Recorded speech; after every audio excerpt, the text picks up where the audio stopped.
டே 6ல ஒரு Sunday rule படி லேட்டா எழுணும், லைன்ல நிச்சு கறி கடையில கறியை வாங்கணும். எல்லாத்தையும் பக்காவா முடிச்சிட்டேன். என்ன ஃபர்ஸ்ட் டைம் பாக்குறவங்க எல்லாம் மறக்காம சப்ஸ்கிரைப் பண்ணிக்கங்க.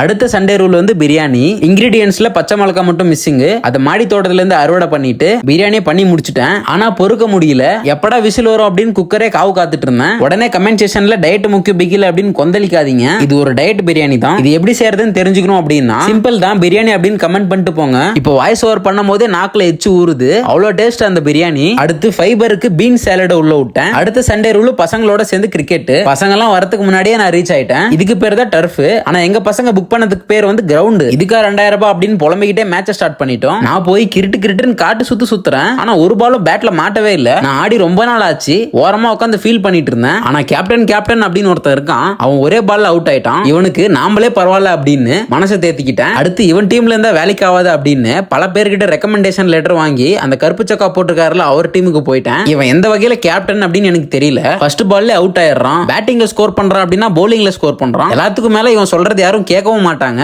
அப்புறம் காலை உடச்சிக்கணும். அப்புறம் பேட்மிண்டன் ஃப்ரெண்ட்ஸும் வந்து ஜாயின் ஆயிட்டாங்க. அங்கிருந்து ஸ்னூக்கர் ஆட போயிட்டோம். நைட்டுக்கு மத்தியானம் சாப்பிட்டு அதே மீல சாப்பிட்டுட்டு பக்காவா சண்டேவை முடிச்சாச்சு.